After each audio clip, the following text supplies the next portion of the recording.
आज है हमारा क्लास 6 का chapter 3 agriculture. Transformation from a plant to a finish product involves 3 type. मतलब कि जब हम लोग प्लांट से फिनिश प्रोडक्ट बनाते हैं टोटल 3 टाइप का इकोनॉमिक एक्टिविटी होता है इसके बीच में, जिसमें एक हो गया प्राइमरी, फिर हो गया सेकेंडरी और फिर हो गया टर्शियरी एक्टिविटी। प्राइमरी में क्या है तो इसमें सब कुछ होगा, जैसे extraction and production of natural resource, ठीक। एग्रीकल्चर, फिशिंग और गैदरिंग जो हो गया ये सब उसका गुड एग्जांपल है। प्राइमरी क्या होगा, उगाए उसको काटे, उसको नर्चर किए, अंतिम उसको काट लिए, तो जो रॉ मटेरियल हमको मिल गया उसका प्राइमरी एक्टिविटी हुआ। फिर सेकेंडरी क्या आएगा, तो सेकेंडरी आएगा कि हम उसको अब क्या करेंगे, प्रोसेस करेंगे, processing of the resources, manufacture करेंगे, जैसे स्टील, जैसे ब्रेड को क्या करेंगे, बेकिंग ऑफ ब्रेड।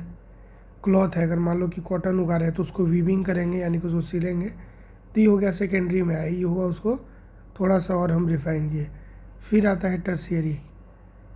टर्शियरी का काम क्या है, तो सपोर्ट करेगा प्राइमरी और सेकेंडरी सेक्टर को थ्रू सर्विसेज, जैसे ट्रांसपोर्ट हो गया, ट्रेड करने में कि बिके, बैंकिंग जो फैसिलिटेट करे खरीद बिक्री को, इंश्योरेंस जो इंश्योर करे कि किसी को घाटा नहीं हो, एडवर्टाइजमेंट से उसका बिक्री बढ़ेगा। तो ये सब किस में आ गया, टर्शियरी में आ गया।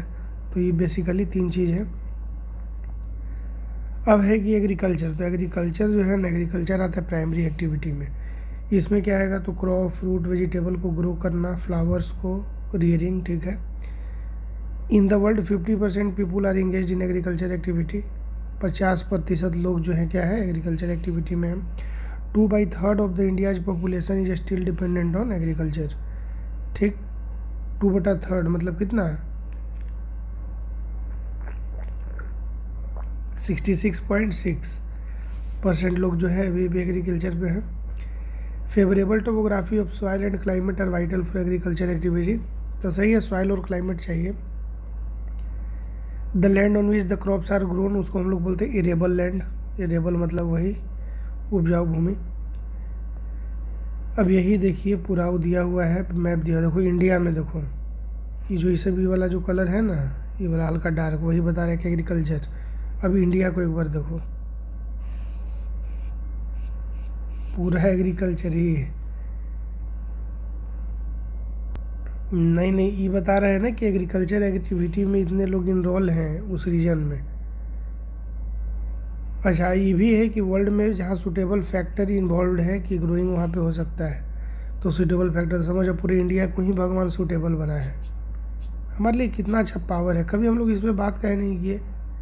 IT रिवोल्यूशन और फलाना ढिमकाना रिवोल्यूशन, अरे एग्रीकल्चर करवाओ।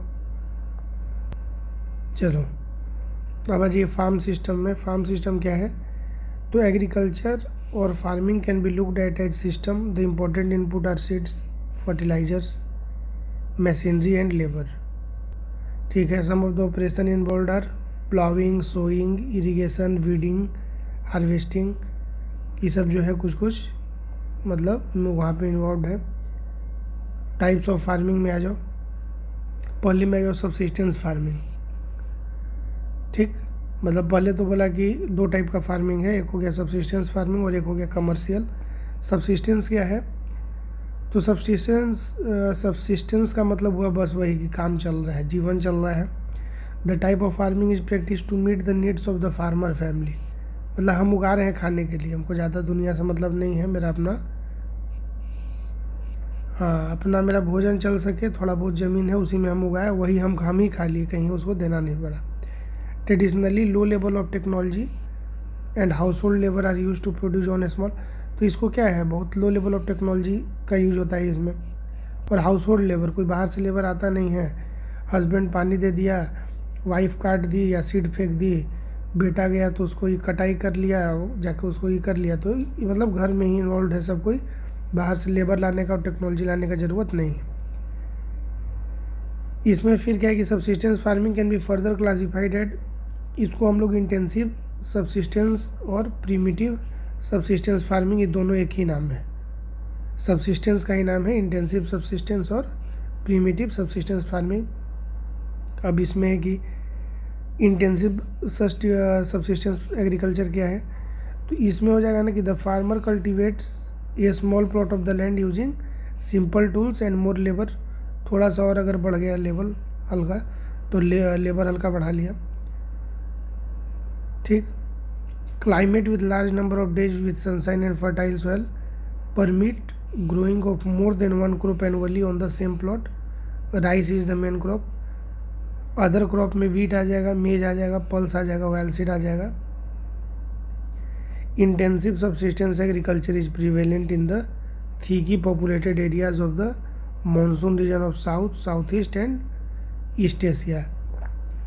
इंटेंसिव सबसिस्टेंस में याद रखना है कि मतलब इसमें स्मॉल प्लॉट ऑफ लैंड तो यूज होगा, लेकिन ये सिर्फ अपने घर चलाने के लिए नहीं, उससे थोड़ा सा एक लेवल ऊपर करेगा। इसमें सबसे इम्पोर्टेंट फैक्टर कि permit growing of more than one crop, क्या हो जाएगा, more than one crop on annually, मतलब एक साल में more than one crop on the same plot पे अगर होगा तो उसको हम बोलेंगे इंटेंसिव सबसिस्टेंस फार्मिंग।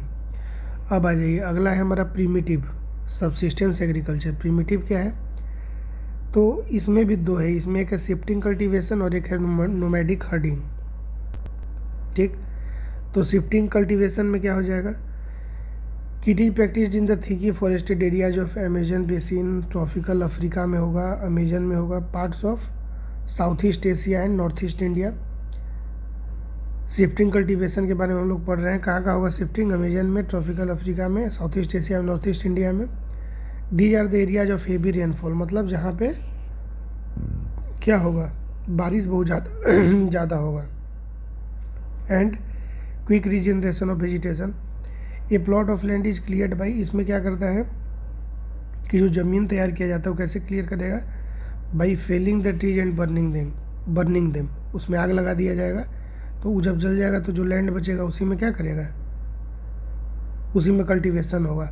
जो एसेस, जो राख, the ashes are then mixed, जो राख जो रहेगा उसको फिर मिक्स किया जाएगा सॉइल से, क्रॉप से। कैसे कैसे क्रॉप से, तो मेज हो गया, याम हो गया, पोटैटो हो गया, कैसावा हो गया, ठीक। After the soil loses fertility, मान लीजिए कि जब फर्टिलिटी लूज कर गया soil, the land is abandoned, ज़मीन को क्या किया जाता है, इसमें शिफ्टिंग कल्टीवेशन का बात करें, छोड़ दिया जाता है। And the cultivator moves to a new plot, और कल्टीवेटर नए प्लॉट में जाएगा। Shifting cultivation is also known as slash and burn agriculture, इसको स्लैश एंड बर्न एग्रीकल्चर भी कहा जाता है। अब आ जाइए नोमैडिक हर्डिंग में, क्या है नोमैडिक हर्डिंग भाई, तो it is practised in the semi arid and arid region of Sahara, सूखा प्रदेश में होता है, या सेमी सूखा जो प्रदेश है वहाँ होता है, जैसे Sahara, central Asia and some parts of India like Rajasthan and Jammu and Kashmir. जो जहाँ से मंगोल सब आया था ना, कजाकिस्तान, उज्बेकिस्तान, कौन तान पान जो है, वहाँ क्या होगा, यही होगा, नोमैडिक हर्डिंग होगा सेंट्रल एशिया में, सहारा में। और इंडिया में कहाँ, राजस्थान और जम्मू कश्मीर में क्या होता है, नोमैडिक हर्डिंग होता है। इसमें क्या होगा, तो herdsman move from place to place with their animal for fodder and water. जो हर्ट्समैन है वो क्या, अपने लेके एनिमल को घूमेगा यहाँ से वहाँ। This type of movement rises in इसमें, ठीक है। इसमें सीप, कैमल, याक और goat are most commonly reared. Sheep, camel, yak and goats are most commonly reared. They provide milk, meat, wool, ठीक। क्या देगा, मिल्क देगा, मीट देगा, वूल देगा, hides and other product to the herders. अब ये commercial farming में, कि कमर्शियल फार्मिंग क्या है, इसमें crops are grown and animal are reared for sale in the market. इसमें सीधा सा है कि पौधा उगाओ और एनिमल का रियरिंग करो और सीधे उसको क्या करो, मार्केटिंग करो, मार्केट में जाके फाइनल प्रोडक्ट बेचो। The area cultivated and the amount of capital use is large, इसमें पैसा बहुत ज़्यादा यूज होगा, ज़मीन जो है बहुत ज़्यादा यूज होगा। ज़्यादातर जो काम है वो कौन करेगा, मशीन करेगा। उतना बड़ा बड़ा हैवी काम कौन करेगा, इंसान से होगा, मशीन चाहिए। कमर्शियल फार्मिंग में क्या होगा, तो उसमें कमर्शियल ग्रेन फार्मिंग होगा, मिक्स्ड फार्मिंग होगा और प्लांटेशन एग्रीकल्चर होगा। कमर्शियल ग्रेन फार्मिंग, इसमें क्या है, तो वीट एंड मेज, कमर्शियल ग्रेन में अगर बोलेगा कि 2 ग्रेन बताओ जो एकदम मैक्सिमम यूज होता है, तो वीट एंड मेज। कौन कौन? Wheat and maize are commercially grown grain. Major area में temperate grassland of North America, Europe and Asia हो जाएगा।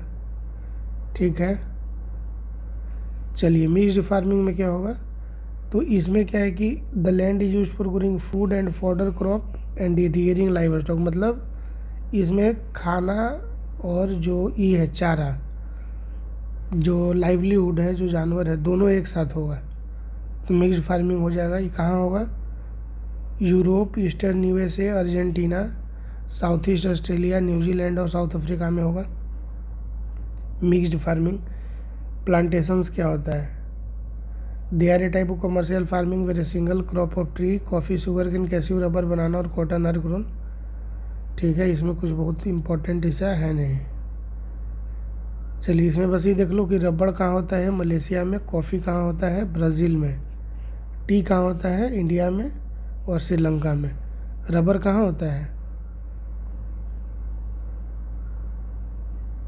रबर मेजर फूड क्रॉप में क्या आ जाएगा? Wheat, rice, maize and millets हो गया। Jute and cotton are fibre crop. और अगर बोलेगा इंपॉर्टेंट बेवरेज क्रॉप तो टी एंड कॉफ़ी हो जाएगा। मेजर फूड क्रॉप में क्या आ जाएगा? वीट और राइस, मेज, मिलेट्स। फाइबर क्रॉप अगर बोलेगा तो जूट और कॉटन आ जाएगा, जूट और कॉटन। और बेवरेज क्रॉप अगर बोलेगा तो टी और कॉफ़ी आ जाएगा। ठीक, फूड क्रॉप्स में आ जाओ। अभी हम लोग पढ़े ना कि फूड क्रॉप में क्या क्या आ जाएगा? राइस, वीट और मेज। अब राइस में आओ। राइस में कि rice is a major food crop, यहाँ तक सही है। A staple diet of tropical and sub tropical region में चलता है। ट्रॉपिकल में चलेगा, सब ट्रॉपिकल रीजन में चलेगा। राइस को चाहिए हाई टेम्परेचर, हाई ह्यूमिडिटी और रेनफॉल। रट जाओ, क्या क्या चाहिए? हाई टेम्परेचर, हाई ह्यूमिडिटी और रेनफॉल। क्या क्या चाहिए? हाई टेम्परेचर, हाई ह्यूमिडिटी और रेनफॉल चाहिए। ठीक, अच्छा और क्या है ना कि it best grows in alluvial clayey soil. किस में ग्रो करेगा? एलुवियल क्लेई सॉइल में, विच कैन रिटेन वाटर, जो वाटर को क्या करे? रिटेन कर सके। चाइना लीड करता है प्रोडक्शन में of rice, followed by, China के बाद इंडिया आता है, फिर जापान, फिर श्रीलंका, फिर इजिप्ट। ठीक, अच्छा अगर फेवरेबल क्लाइमेट देखा जाए तो वेस्ट बंगाल और Bangladesh 2 to 3 crops are grown in year. अगर देखा जाए तो यहाँ पे 2 से 3 क्रॉप जो है एक साल में उगा लिया जाएगा वेस्ट बंगाल में और बांग्लादेश में। ठीक ना, अब आ जाइए वीट यानी कि गेहूँ। वीट रिक्वायर मॉडरेट टेम्परेचर, इसको बहुत ज़्यादा टेम्परेचर नहीं चाहिए, और रेनफॉल। मॉडरेट टेम्परेचर चाहिए during the growing season and bright sunshine at the time of harvest. Harvest के टाइम पे क्या चाहिए? ब्राइट चाहिए, sunshine. It thrives best in well drained loamy soil. Well drained loamy soil में ही हो जाएगा wheat. Wheat is grown extensively in the USA. कहाँ होता है? यूएसए में। हम लोग वही पढ़े थे उधर, चावल। और चावल हम लोग पढ़े थे वो कहाँ था सबसे ज़्यादा? चाइना में। Wheat USA, Canada, Argentina, Russia, Ukraine, Australia और इंडिया। ठीक, in India it is grown in winter. अब आ जाओ मिलेट्स है, they are also grown as coarse grain and can be grown on less fertile and sandy soils। Less fertile and Sandy soil पे भी millets को क्या किया जा सकता है? उगाया जा सकता है। It is a Hardy crop that needs low rainfall. Millets को क्या चाहिए? लो रेनफॉल चाहिए, हाई टू मॉडरेट टेम्परेचर चाहिए। लो रेनफॉल चाहिए मिलेट्स को, हाई टू मॉडरेट टेम्परेचर चाहिए और एडिक्वेट रेनफॉल चाहिए। जावर, ज्वार, बाजरा, रागी मिलेट्स में आएगा। Jowar, bajra, ragi are grown in India. Other country है नाइजीरिया, चाइना एंड नाइजर। अब आ जाओ मेज में। Maize require moderate temperature, rainfall and lots of sunshine. Maize को क्या चाहिए? Moderate temperature, rainfall and lots of sunshine. It needs well drained fertile soil, maize को चाहिए वेल ड्रेन्ड फर्टाइल सॉइल। मेज कहाँ होता है? नॉर्थ अमेरिका में, ब्राज़ील में, चाइना में, रसिया में, कनाडा में, इंडिया में और मैक्सिको में। नॉर्थ अमेरिका याद रखो कि नॉर्थ अमेरिका में, ब्राज़ील में, चाइना में होगा, रसिया में होगा मेज। कॉटन को चाहिए हाई टेम्परेचर, कॉटन को चाहिए हाई टेम्परेचर, लाइट रेनफॉल और 210 फ्रॉस्ट फ्री डे चाहिए and bright sunshine for its growth. Cotton को क्या चाहिए? हाई टेम्परेचर, लाइट रेनफॉल और 210 Frost free days and bright sunshine for its growth. Best it grows based on black and alluvial soil, ठीक ना? It grows based on black and alluvial soil. इससे question हमेशा आता है कि cotton is grown on based on black and alluvial soil. China, USA, India, Pakistan, Brazil and Egypt are the leading producer of cotton. It is one of the main raw material for cotton textile industry. अब आ जाओ jute में, jute में आ जाओ। Jute was also known as the golden fibre, jute was also known as the golden fibre. It grows well on alluvial soil and requires high temperature, heavy rainfall and humid climate, ठीक। Jute was also known as, उसको क्या बोलते हैं? Jute को golden fibre बोलते हैं। इसे direct question ही सबसे आ सकता है, गोल्डन फाइबर बोलेंगे। और जूट सबसे अच्छा होगा एलुवियल सॉइल पे and require high temperature, heavy rainfall and humid climate. This crop is grown in tropical area. Jute को कहाँ ग्रो करेगा? ट्रॉपिकल एरिया पे ग्रो होगा। और India and Bangladesh are the leading producer of jute. India Bangladesh क्या है? Leading producer है jute का। तुझे काफ़ी पिलाएंगे, तो हो गया काफ़ी। तो नीचे क्या लिखिए? हमारा चाय पसंद है, तो ये हो गया तुम्हारा coffee. Coffee requires a warm and wet climate and well drained loamy soil. Coffee requires a warm and wet climate, क्या चाहिए? वार्म और wet climate and well drained loamy soil, इसको भी लोमी सॉइल चाहिए। Hill slopes are more suitable for the growth of this crop. Hill slope जो है are more suitable for the growth of this crop. Brazil is the leading producer, सबसे ऊपर में Brazil है। इसके बाद कौन है? कोलंबिया है और इसके बाद इंडिया है। अब आ जाइए चाय में। T is a beverage crop, सबको पता है। टी को क्या चाहिए? It requires a cool climate and well distributed high rainfall, cool climate चाहिए। कॉफ़ी को क्या चाहिए? देखो ऊपर, वार्म एंड वेट क्लाइमेट। और टी को क्या चाहिए? Cool climate and well distributed high rainfall. इसीलिए टी कहाँ होगा? ऊटी में, असम में, इस सब में होगा। कॉफ़ी होगा साउथ इंडिया में। T this requires a cool climate and well distributed high rainfall through out the year, पूरे साल, for the growth of A tender leave. It needs well drained loamy soil, इसको भी क्या चाहिए? Loamy. तो दोनों को लोमी चाहिए, दोनों को वेल ड्रेन्ड लोमी सॉइल चाहिए। और gentle slopes. Labour in charge number is required to pick up the, हाँ तो लेबर तो चाहिए ना जो पिक करेगा लीव्स को। Kenya, India, China, Sri Lanka, Kenya, India, China, Sri Lanka produce the best quality of T in the world, पूरे दुनिया में। अब आ जाइए एग्रीकल्चर डेवलपमेंट, ठीक। तो इसमें कुछ नहीं है, बढ़ाना है और क्या, कुछ भी इसमें हिस्सा नहीं है। अब आ जाइए major to achieve food security. तो इसमें देखिए इजी क्रेडिट फैसिलिटी, मतलब बैंक जो है इजी लोन दे दे। एग्रीकल्चर कोऑपरेटिव सोसाइटी जो बनाता है, गाँव में बनता है ना कृषि को करके सोसाइटी, उस तरह का बैंक जो लोन दे। किस चीज़ के लिए? कि लोग सीड खरीद सके, फार्मर, और ज़्यादा प्रोडक्शन कर सके। तो ये सब मेजर है फूड सिक्योरिटी के लिए। मेजर क्या क्या? इजी क्रेडिट फैसिलिटी, फिर इम्प्रूविंग क्रॉप एरिया। जब क्रॉप एरिया को हम इम्प्रूव करेंगे, इरिगेशन फैसिलिटी को इंक्रीज करेंगे, तो फूड सिक्योरिटी और मजबूत होगा।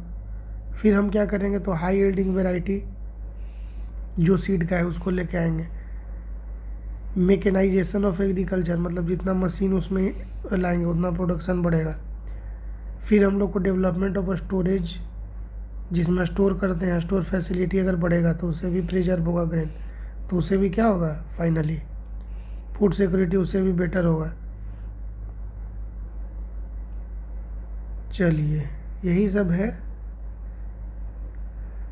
अब इसमें एक चीज़, who discovered the coffee plant, कौन किया? In about 850 AD, Kaldi, an Arab goat herder who was puzzled by the queer antics of his flock, tasted the berries of the evergreen bush on which the goats were feeding. On experiencing a sense of exhilaration, he proclaimed his discovery to the world. मेज को और क्या बोला जाता है? मेज को corn भी बोला जाता है। Various colourful varieties of maize are found across the world. अब देखो, शिफ्टिंग कल्टीवेशन का बहुत अलग अलग नाम है इंडिया में, याद रखना। जैसे झूमिंग बोलेंगे नॉर्थ ईस्ट इंडिया में, मिल्पा मैक्सिको में, रोका ब्राज़ील में, लदांग बोलेंगे कहाँ, मलेशिया में। ठीक, झूमिंग कहाँ बोलेंगे, नॉर्थ ईस्ट इंडिया में,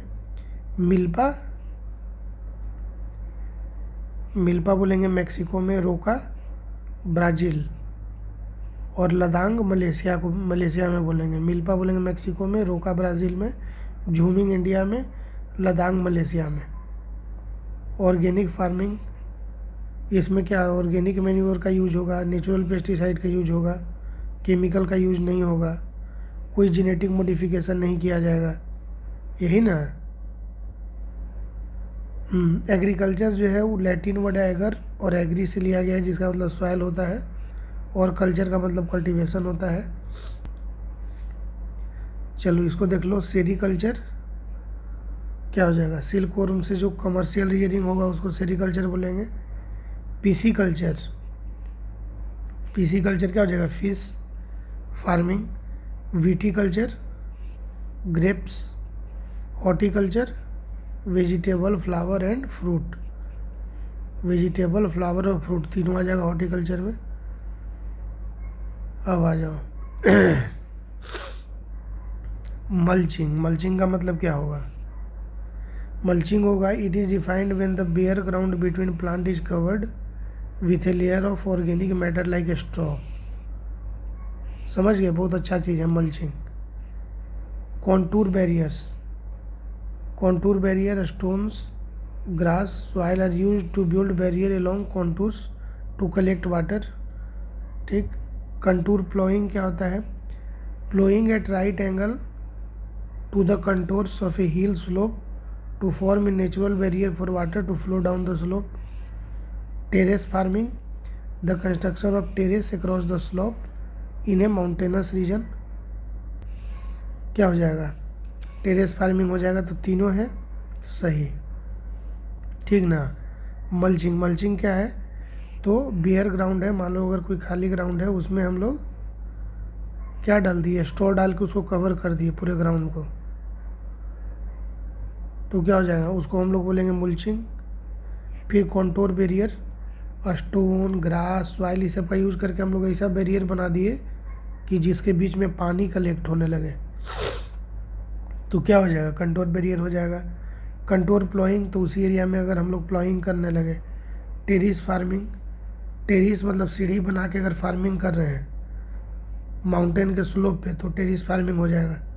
तो इसमें तीनों सही है।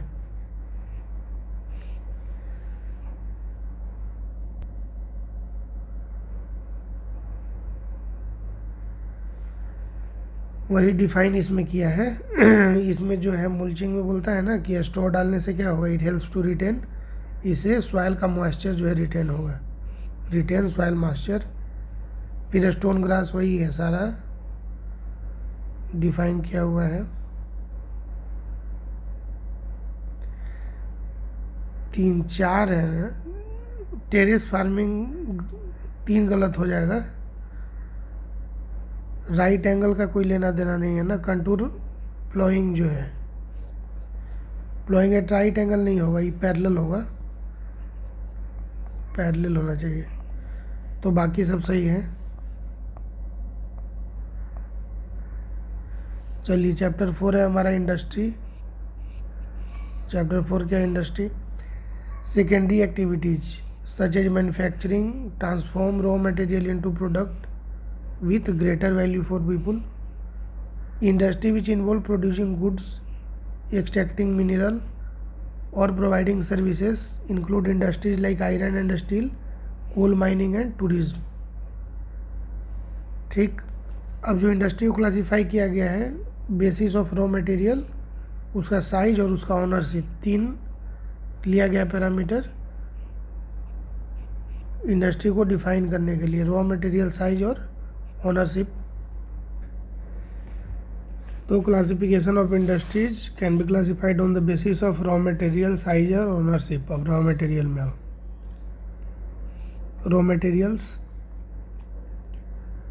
तो रॉ मटेरियल में जैसे हो गया कि एक तो एग्रो बेस्ड हो गया, एक हो गया मिनरल बेस्ड, एक हो गया मैरीन बेस्ड, एक हो गया फॉरेस्ट बेस्ड. मतलब जिसका अलग अलग रॉ मटेरियल के अनुसार. जैसे एग्रो बेस्ड, तो एग्रो बेस्ड में क्या चाहिए इसको, एनिमल बेस्ड प्रोडक्ट चाहिए, वेजिटेबल हो गया, फूड प्रोसेसिंग हो गया, तेल हो गया, cotton textile, dairy product, leather, ये सब हो गया. फिर है मिनरल बेस्ड इंडस्ट्री. ये क्या यूज करेगा रॉ मटेरियल में, जैसे आयरन,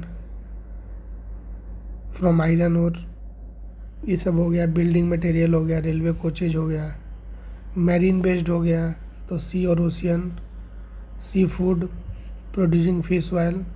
फॉरेस्ट बेस्ड हो गया तो pulp, paper, pharmaceutical, furniture, building as raw material, यही सब चीज़ यूज होगा रॉ मटेरियल में. अब साइज़ में आ जाओ, तो साइज़ में हम लोग पढ़े ना स्मॉल स्केल, लार्ज स्केल.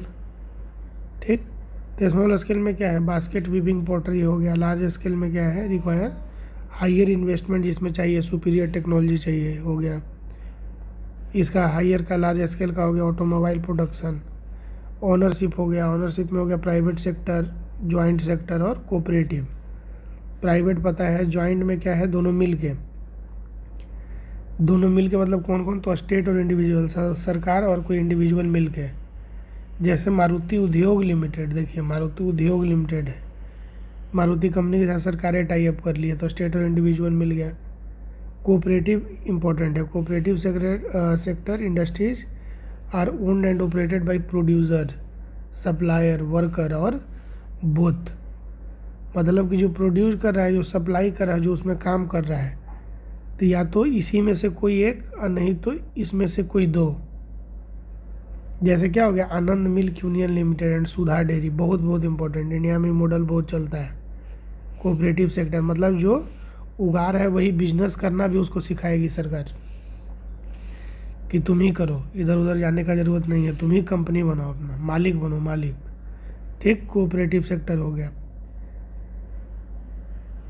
अब है कि factors affecting location of industries. Factors affecting location of industries,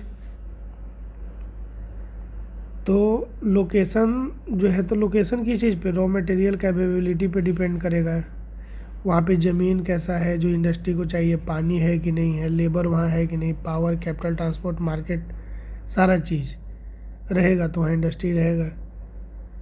ठीक, industry situated where some of और all this factor easily available, यही सब है मामला. चलिए location factor for industries, raw material, power, land, labour, ये सब चाहिए ना, ये सब. लेकिन एक बार दिमाग में रखो कि क्या क्या चाहिए, ऐसे ही नहीं आ जाएगा. वहाँ पे रॉ मटेरियल होना चाहिए. ठीक, पावर का सप्लाई वहाँ पे रेगुलर होना चाहिए, वहाँ ज़मीन होना चाहिए, वहाँ ट्रांसपोर्ट का बढ़िया फैसिलिटी होना चाहिए, वहाँ पे पैसा, कैपिटल, इन्वेस्टर लोग रहना चाहिए जो इन्वेस्ट करे, मार्केट अच्छा होना चाहिए जहाँ बिके भी, और वहाँ लेबर भी इजीली अवेलेबल होना चाहिए. और एक चीज़ इसमें नहीं दिया हुआ है, लेकिन एक चीज़ ऐसा भी सोचिए कि वहाँ लॉ एंड ऑर्डर थोड़ा होना चाहिए. लॉ एंड ऑर्डर नहीं रहेगा तो कोई नहीं आएगा इंडस्ट्री लगाने. अब industrial system. In industrial system consist of input, processes और आउटपुट्स. इनपुट में क्या आ जाएगा, रॉ मटेरियल आ जाएगा, लेबर आ जाएगा, कॉस्ट ऑफ लैंड आ जाएगा, ट्रांसपोर्ट आ जाएगा, पावर आ जाएगा. तो मतलब जो हमको चाहिए वो सब इनपुट में आ गया. और जो हम देंगे, इंडस्ट्री जो देगा प्रोड्यूस करके, वो क्या आ गया, वो आ गया आउटपुट में. एंड प्रोडक्ट जिसको बोलेंगे, ठीक। इनपुट जैसे कि क्या क्या हो सकता है, कॉटन हो सकता है, ह्यूमन लेबर, मतलब जो कंपनी को चाहिए वो इनपुट है। कॉटन उसको चाहिए, ह्यूमन लेबर, मान लो कोई टेक्सटाइल इंडस्ट्री है, उसका एग्जाम्पल लिया है, तो उसको इनपुट में क्या चाहिए, वो बोला है कि हमको कॉटन दो, ह्यूमन लेबर दो, फैक्ट्री दो, ट्रांसपोर्ट कॉस्ट अगर हमको मिल गया तो हम क्या देंगे, तो आउटपुट में हम क्या देंगे, शर्ट जो तुम पहनते हो। प्रोसेस उसमें क्या क्या यूज करेगा, गिनिंग करेगा, स्पाइनिंग करेगा, वीविंग करेगा, डाइंग करेगा, प्रिंटिंग करेगा, और आउटपुट में क्या मिलेगा, the shirt you wear. Industrial regions, ठीक। तो इंडस्ट्रियल रीजन दिया हुआ है, ठीक ना। Major industrial region tend to be located in temperate areas near sea ports, specially near coal fields. India में है, India several industrial region like Mumbai Pune cluster, Bangalore Tamil Nadu region, Hooghly region हो गया, Ahmedabad Baroda region, Chota Nagpur industrial belt, Visakhapatnam Guntur belt, ठीक, ये सब है। वर्ल्ड इंडस्ट्रियल रीजन है, इसको देख लीजिए एक बार, ठीक ना। यही है, देखो डेनेवर है, फोनिक्स है, इधर मॉस्को है, पिट्सबर्ग है, फेरगना है, ये सब कोरिया बीजिंग सब है। इंडिया में मुंबई चेन्नई का दिया हुआ है। चलिए, distribution of major industry, the world major industries are the, world का अगर बोलेगा कि मेजर इंडस्ट्री क्या है तो आयरन और स्टील इंडस्ट्री है, आयरन स्टील इंडस्ट्री, और टेक्सटाइल इंडस्ट्री हो गया, और इंफॉर्मेशन आईटी, क्या क्या है, आयरन एंड स्टील है, टेक्सटाइल है, आईटी है। जिसमें आयरन और स्टील है और टेक्सटाइल जो है ओल्डर इंडस्ट्री में आता है, जबकि आईटी यानी कि इंफॉर्मेशन टेक्नोलॉजी क्या है, इमर्जिंग इंडस्ट्री है। क्या है, इमर्जिंग है। द कंट्रीज जहाँ पे आयरन एंड स्टील इंडस्ट्री है वो कहाँ है, Germany, USA, China, Japan and Russia. Iron and steel industry कहाँ है, Germany, USA, China, Japan and Russia में। टेक्सटाइल इंडस्ट्री है हमारा इंडिया में, हांगकांग में, साउथ कोरिया में, जापान में और ताइवान में। Major hub of IT, Silicon Valley of central California and the Bangalore region of India. लेकिन आयरन एंड स्टील इंडस्ट्री में जर्मनी, यूएसए, चाइना ये सब ऊपर है। अब आ जाए आयरन एंड स्टील इंडस्ट्री में आइए। The iron and steel industry is a feeder industry that usage raw materials like iron और। तो आयरन इंडस्ट्री में क्या यूज होगा, आयरन और यूज होगा ना, कोल यूज होगा, and lime stone age raw material. क्या क्या, आयरन और कोल एंड लाइम स्टोन याद रखना की भी यूज होगा, ठीक।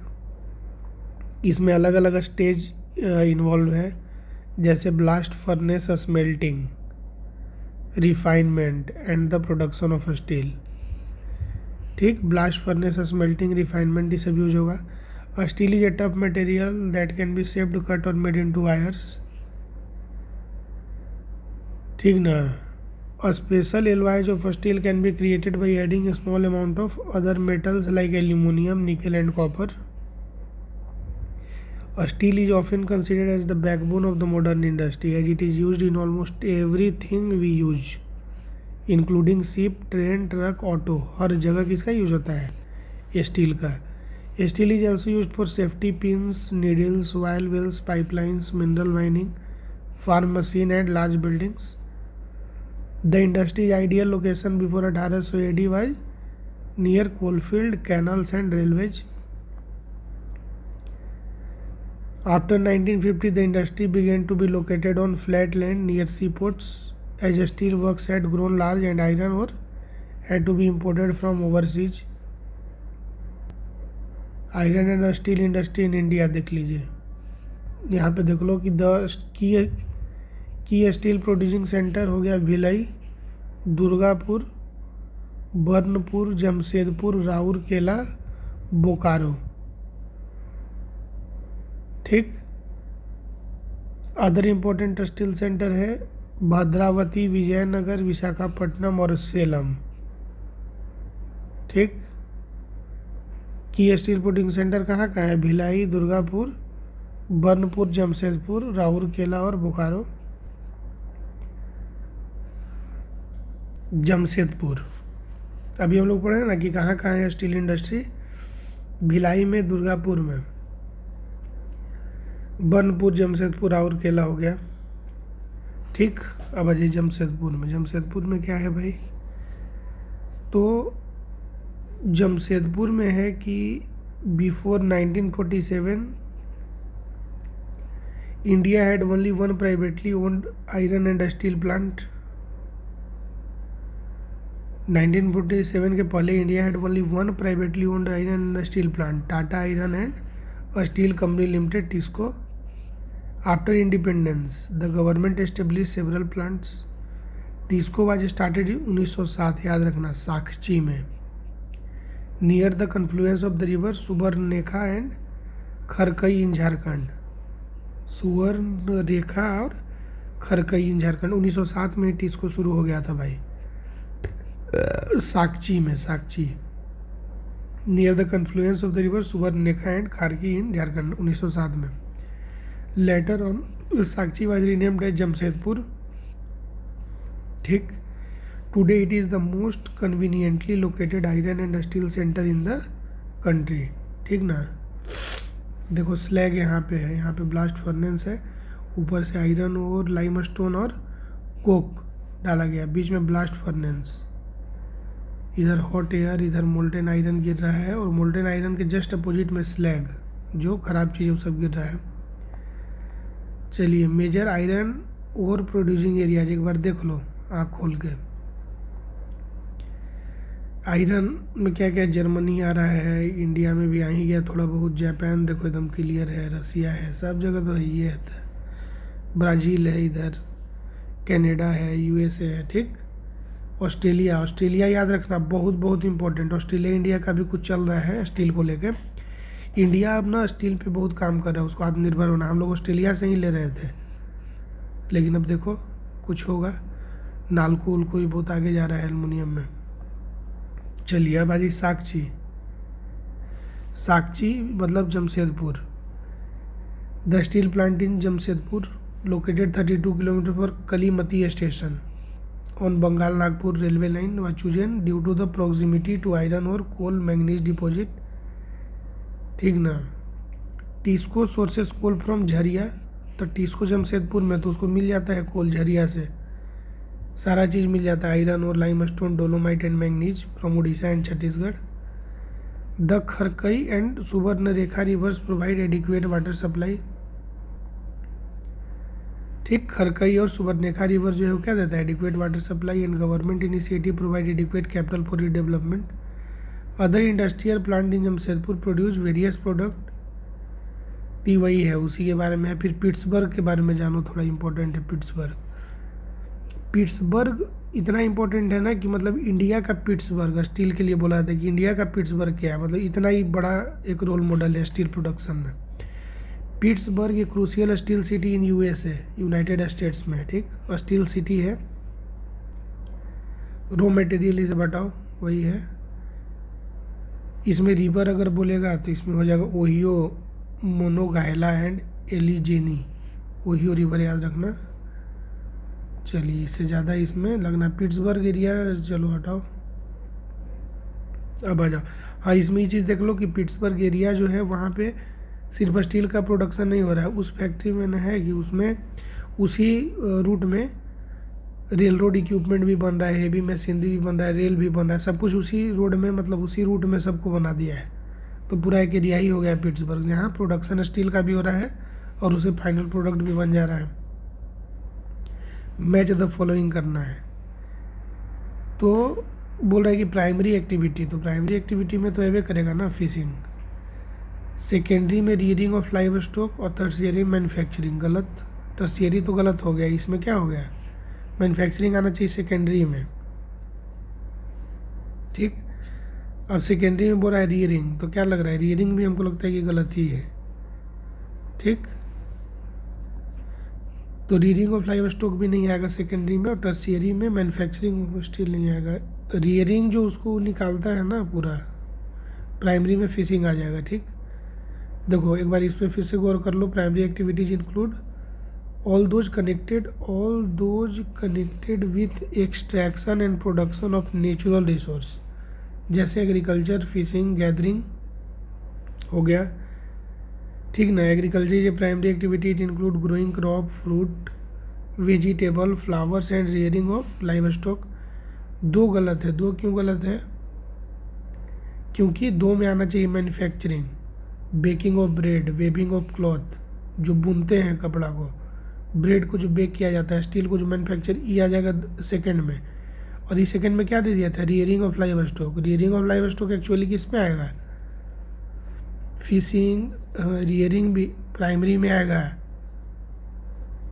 रियरिंग ऑफ लाइव स्टॉक ये सब क्या आएगा? प्राइमरी में आएगा। ठीक, सेकेंडरी में क्या बने? मैन्युफैक्चरिंग आ जाएगा। Manufacturing of steel, baking of bread, weaving of cloth आ जाएगा। तीन में देखो, तीन में क्या टर्शियरी है, तो इन दोनों को सपोर्ट करने के लिए ट्रांसपोर्ट चाहिए, ट्रेड, बैंकिंग, इंश्योरेंस, एडवर्टाइजमेंट, सेवा। ठीक, क्वेश्चन नंबर 2 कर रहा है कि industries can be classified on the basis of raw material, size, ownership, अभी पढ़े थे। तो लेदर इंडस्ट्रीज यानी कि example of agro based industry. कोई डाउट? कोई डाउट नहीं, बिल्कुल सही। लेदर कहाँ से मिलेगा? एग्रो बेस्ड से ही मिलेगा ना, क्योंकि इसमें एनिमल भी आ जाएगा। Iron made from iron ore is the product of mineral based industry. कोई डाउट? दोनों सही। Iron made from iron ore, जो आयरन बन रहा है आयरन ओर से, प्रोडक्ट किसका है? मिनरल बेस्ड इंडस्ट्री का है। बिल्कुल सही, 1 और 2।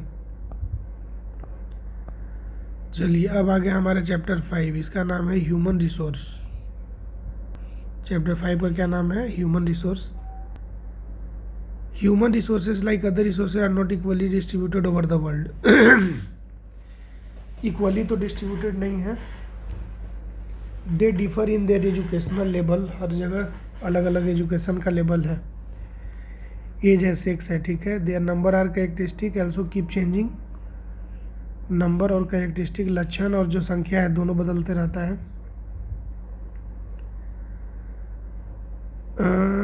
मोर than 90% of the world population lives on about 30% of the land surface. याद रखिएगा, मोर देन 90% जो लोग रह रहे हैं, 30% ज़मीन पर रह रहे हैं। The distribution of population in the world is extremely uneven. ठीक ठीक।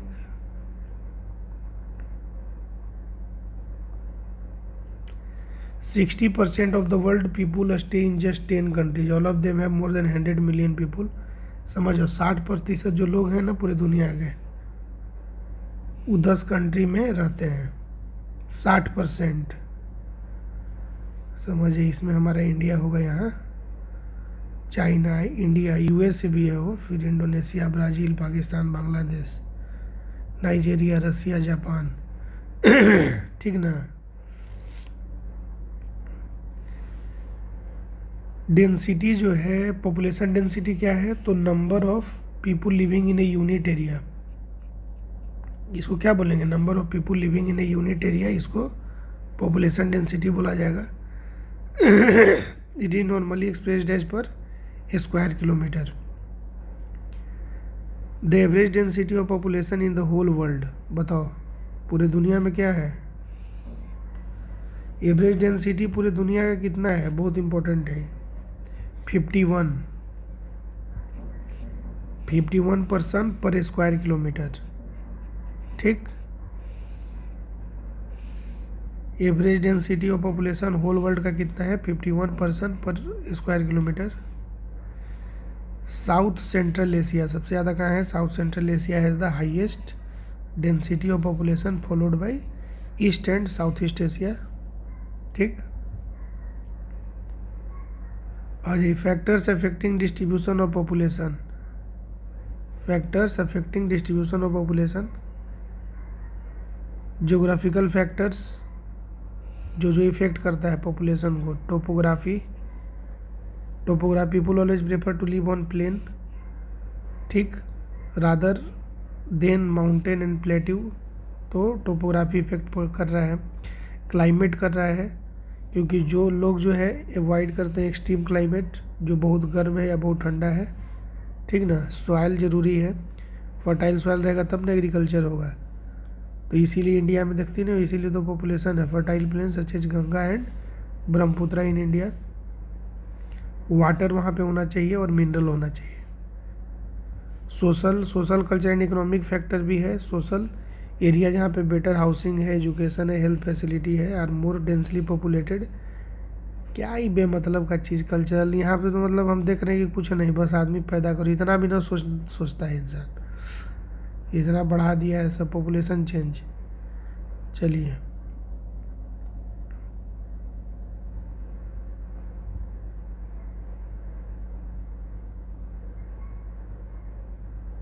इसमें वही सब दिया हुआ है कि क्या है reason.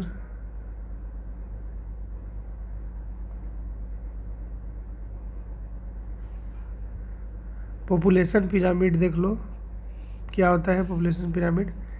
Total population divided into various age group. Population pyramid में क्या होता है कि पॉपुलेशन जो टोटल है उसको डिवाइड करेंगे वेरियस एज ग्रुप्स में। जैसे 5 to 9 years, 10 to 14 years. The percentage of the total population subdivided into male and female. ठीक ना। Percentage of total population subdivided into male and female. और age group में 5 to 9, 10 to 14 years. यही है as में, और gender में उसको डिवाइड कर दिया गया है। एज ग्रुप इधर है, इधर परसेंटेज में है, इधर मेल है, इधर फीमेल है। तो the shape of the population pyramid tells the story of the people living in that particular country. जो भी कंट्री का हम पॉपुलेशन पिरामिड बनाएंगे, वहाँ के लोगों का क्या बताएगा, स्टोरी बताएगा। क्या बताएगा स्टोरी में। The number of children below 15 years are shown at the bottom and reflect the level of birth. कहाँ है भाई, अच्छा एकदम नीचे, एकदम नीचे बताएगा, तो बर्थ को रिफ्लेक्ट करेगा। The size of the top, एकदम ऊपर में जो है, देखो सबसे ऊपर में अगर जाएंगे 60 से 64 के सामने एक लाइन है ना ऐसे खींचा हुआ, और एक कहीं यहाँ 10-14 के बीच में, तो ये बता रहा है नीचे वाला बर्थ, और ये बता रहा है ओल्डर पॉपुलेशन। ठीक। The size of the top shows the number of aged people above 65 year, और ई डेथ को रिप्रेजेंट करेगा। Population pyramid also tells us how many dependents there are in the country. समझो, हर चीज़ बताए कितना डिपेंडेंट लोग हैं कंट्री में। There are 2 group of dependents. एक हो जाएगा young dependents aged above 15 years, और एक हो जाएगा elderly dependent aged over 65 years. चलिए, ये सब चीज़ इसमें बता देगा। Those of the working age are economically active, सारा चीज़ इसमें आ जाएगा। तो इसको देखते हुए, the average density of population in India is 382 person per square kilometre. अभी हम लोग पूरे वर्ल्ड का पढ़े थे, कितना था। The average density of population in India क्या हो जाएगा, 382 पर्सन पर स्क्वायर किलोमीटर। हाँ, और इंडिया का 382। प्रधानमंत्री Kaushal Vikas Yojana was started in 2015 aiming to train 1 crore Indian youth from 2016 से 2020 तक। The objective of this scheme is to encourage aptitude towards employable skill by giving quality training. Life expectancy क्या होता है, life expectancy क्या होता है, it is the number of years that an average person can expect to live. मतलब इतना साल हम जिएंगे, एक एवरेज इंसान इतना साल जिएगा, उसको क्या बोला जाता है, लाइफ एक्सपेक्टेंसी। पहले 100 साल था, लोग मानते थे कि 100 साल जिएंगे, अब वो कम हो गया है। फिर है इमिग्रेशन, और फिर लगता है बढ़ेगा। इमिग्रेशन में पर्सन इंटर से न्यू कंट्री, तो उसको इमिग्रेंट बोलेंगे। और अगर ई आ जाएगा आगे, ई माइग्रेशन, तो ई माइग्रेशन हो जाएगा व्हेन पर्सन लीव से कंट्री। ठीक। तो इसको ट्रिक से याद रखो। आगे आई का मतलब याद रखो, आई का मतलब इन, मतलब कोई किसी कंट्री में इंटर कर गया तो इन हो गया, और ई और अलग कर दो माइग्रेट, तो ई माइग्रेट कर गया मतलब छोड़ के चला गया। बोले फलाना गुप्ता जी कहाँ हैं, तो ई माइग्रेट कर गए, ई मिग्रेशन हो गया उनका। ठीक ना। क्वेश्चन है, क्वेश्चन देख लीजिए एक बार। Consider the following statement. तो the birth and death are the natural cause of population change, बिल्कुल सही। बर्थ एंड डेथ नहीं रहेगा तो अब क्या रहेगा, पॉपुलेशन चेंज का कारण। यही ना दो रहेगा, या तो बर्थ ज़्यादा हो रहा है नहीं तो डेथ ज़्यादा हो रहा है, या बर्थ कम हो रहा है, मतलब इसी दोनों का जो है जुगलबंदी है। दूसरा है कि the difference between the birth rate and the death rate of the country is called the natural growth rate. कोई शक, यही होगा नेचुरल। अब बम मार देंगे तो अलग बात है, लेकिन the difference between the birth rate and the death rate, उसको हम लोग क्या बोलेंगे, natural growth rate. The population increase in the world is mainly due to rapid increase in natural growth rate. The population increase in the world is mainly due to rapid increase in natural growth rate. ठीक, D 1, 2 and 3 तीनों हो जाएगा सही। Question number 2 देखिए कि which of the following statement are correct, आपको बताना है। ठीक, तो इसमें इमिग्रेशन अभी पढ़े थे ना, immigration refers to when a person enters a new country whereas immigration defined as when a person leaves a country. कहीं कोई कन्फ्यूजन, ये साफ गलती हो गया, साफ ही गलत हो गया। क्यों गलत हो गया, क्योंकि हम लोग बोले थे ना कि ई माइग्रेट कर गए गुप्ता जी, ई माइग्रेशन मतलब कि छोड़ दिए, लेकिन ये बोल रहा है इंटर। हाँ, और ई से क्या होता है, एग्जिट, मतलब छोड़ के चले गए। ठीक, और आई से क्या होगा, आई से होता है इन, हो गया ई वाला हो गया। अब दूसरा में क्या है, the general trend of international migration is from less developed nation to more developed. सही है, माइग्रेशन क्या होगा, लेस डेवलप्ड कंट्री का आदमी जो है वो जाना चाहेगा कहाँ, मोर डेवलप्ड में। तो सिर्फ दो जो है सही है। अब आज ये हमारा चैप्टर, अभी हमारा क्लास 7 शुरू हो गया। हाँ, ये हो गया क्लास 7। अब लेवल धीरे धीरे ऐसे ऐसे इंक्रीज करेगा।